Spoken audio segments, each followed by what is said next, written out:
तारीख पर तारीख, तारीख पर तारीख, तारीख पर तारीख।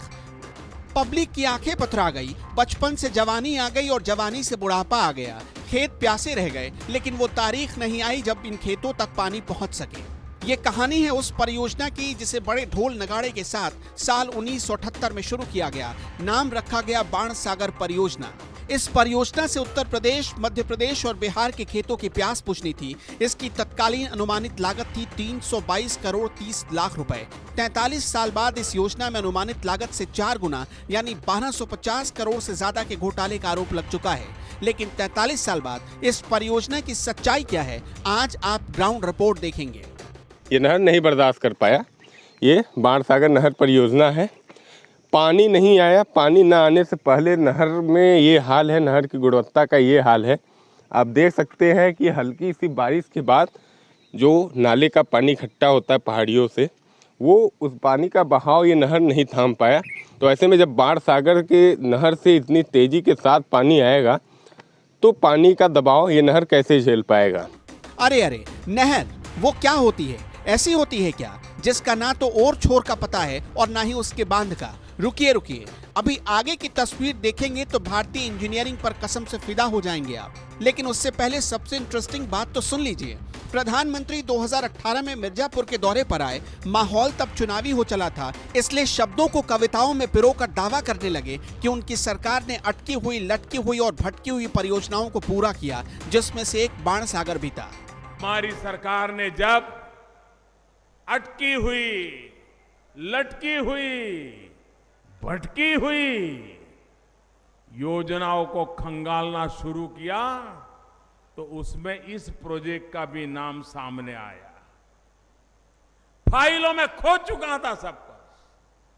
और इसके बाद बाणसागर परियोजना को प्रधानमंत्री कृषि सिंचाई योजना के तहत जोड़ा गया और इसे पूरा करने के लिए सारी ऊर्जा लगा दी गई। पीएम कहकर चले गए। उस दौरे के ठीक 3 साल बाद हमारी टीम पहुंच गई मिर्जापुर से 40 किलोमीटर दूर एक गांव में। ये पहाड़ी इलाका था जिसके खेतों से होकर वही अटकी, लटकी और भटकी बाणसागर योजना की नहर गुजर रही थी। हमने जो देखा तो दंग रह गए। 3,500 करोड़ की योजना की पहली तस्वीर देखिए, नहर में बड़े बड़े सुराख हो चुके थे। दूसरी तस्वीर देखिए, नहर को लोगों ने मिट्टी से भर दिया था और इसके बीचों बीच रास्ता बना लिया था। तीसरी तस्वीर देखिए, नहर का पिचिंग उखड़ चुका था, टूट चुका था और जर्जर हो चुका था। हमने सोचा थोड़ा आगे चलकर देखते हैं। कई किलोमीटर तक नहर के किनारे किनारे चलने के बाद भी हमने हर जगह एक सी ही तस्वीर देखी। जय हो, पीएम आए, भीड़ में भाषण से भावनाएं भरकर चले गए तो योजना भी उनके साथ हवा में उड़ गई। आखिरकार इस घोटाले की भेंट चढ़ी नहर का शिलान्यास और लोकार्पण कैसे हो गया, ये भी सबसे बड़ा सवाल है। क्योंकि गुणवत्तापूर्वक नहर नहीं बना है और गुणवत्ताहीन तरीके से इस नहर का निर्माण का कार्य कराया गया है। हम अपने कैमरामैन से कहेंगे कि थोड़ा नज़दीक में आके दिखाएं कि इस नहर में क्या हाल है, नहर की क्या खासियत है और नहर में किस तरीके के काम कराए गए हैं। ये तस्वीर महज एक जगह की नहीं है। ये तस्वीर जिले में 170 किलोमीटर ये नहर चाहती है और ऐसी तस्वीरें हर जगह दिखने को मिल जाएंगी। 3 साल इस योजना के लोकार्पण को हो गए हैं, लेकिन आज तक इसमें एक बूंद पानी किसानों को नहीं मिला है। आखिरकार वादों और इरादों के बीच में क्या ऐसी कमी रह गई कि किसानों को इसका लाभ आज तक नहीं मिल पाया है। ये पहाड़ी इलाका है, यहाँ पानी की सबसे ज़्यादा समस्या रहती है। किसानों को लगा कि ये नहर शुरू हो जाएगा तो उन्हें पानी मिलेगा, लेकिन आज तक किसानों को इस नहर से पानी नहीं मिला।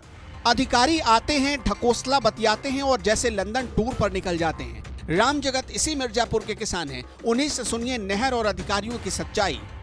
हाँ, इनमें पानी आवत बा कि नहीं? अब यहाँ पानी आवत है। अच्छा, कई साल से नहरिया बन रही है? अरे कई साल हो गया भैया, बहुत दिन हो गया, ढेर यार 20 साल हो गया की।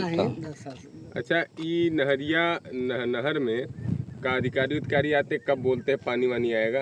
अरे का बतावत है, वो तो बताते हैं कि अब आ जाए, ये सौ आ जाए, पर साल भरे में आ जाए, माघ पुष भरे में आ जाए, लेकिन कहाँ पानी आवता।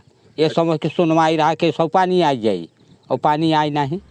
ग्लोबल भारत संवाददाता मुकेश पांडे जब परियोजना की ग्राउंड रिपोर्ट कर रहे थे तब उन्हें मुसई नाम के भी एक किसान मिले। मुसई अभी जवानी के दहलीज पर ही थे, तभी इस परियोजना की शुरुआत हुई थी। आज वो 60 साल के हो चुके हैं। इतने सालों में उन्होंने क्या देखा, खुद उनसे सुनिए। मानवा मुसई। अच्छा, ये जो बाढ़ सागर नहर बनी है, इससे आपके खेतों तक पानी अभी तक पहुंचा है कि नहीं? नहीं। अरे कब से बन रही चाचा ये नहर? अरे हम तो जानता है कि 10 साल से ज़्यादा हो जाएगा। अच्छा, तो का अधिकारी आते हैं, कुछ कहते हैं? अब आवत है नहर दे के घूम फिर के अपन चला जाएंगे, अब क्या करें। अच्छा, कुछ बोले हैं कब ना, तक पानी वानी आएगा? ना, इतना है तो।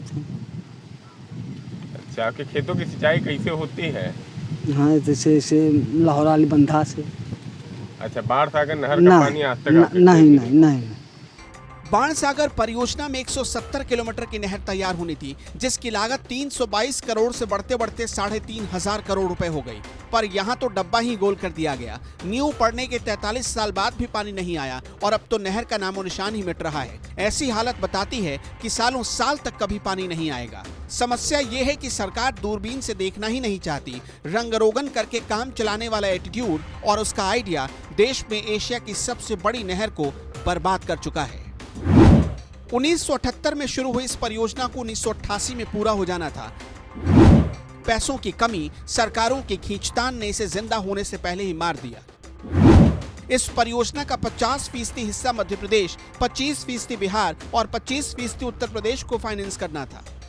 हमारे देश की राजनीति ने इसे नोच खाया। इस योजना का मध्य प्रदेश वाला हिस्सा साल 2006 में पूरा हुआ, जिसका अटल बिहारी वाजपेयी ने उद्घाटन किया। उत्तर प्रदेश वाला हिस्सा साल 2018 में बनकर तैयार हुआ, जिसका पीएम मोदी ने लोकार्पण किया। अब बाणसागर परियोजना क्या है, मोटे तौर पर उसे भी समझ लीजिए। बाणसागर परियोजना उत्तर प्रदेश, मध्य प्रदेश और बिहार की बहुउद्देशीय परियोजनाओं में से एक है। इसे सोन नदी पर बनाया गया है। इस परियोजना का मुख्य बांध मध्य प्रदेश के शहडोल जिले के देवलोंद गांव के पास है। मुख्य बांध की कुल लंबाई 1020 मीटर है, जिसमें से 671 मीटर के आसपास पक्का बांध है। इस बांध में जल निकासी के लिए 50 बाई 60 फुट के रेडियल क्रेस्ट गेट लगाए गए हैं। इस परियोजना से उत्तर प्रदेश की 1.5 लाख हेक्टेयर की जमीन सिंचाई हो सकती थी और सैकड़ों गांवों को बाढ़ से बचाया जा सकता था। सबसे ज्यादा मध्य प्रदेश की करीब 5,84,000 हेक्टेयर की जमीन पर सिंचाई होनी थी और करीब 300 गांवों को डूबने और बर्बाद होने से बचाया जा सकता था, लेकिन ऐसा नहीं हुआ। और अब तो आलम बताता है कि सरकार फिर से चुनाव के वक्त ही जागेगी या नहीं, ये भी दावा नहीं कर सकते।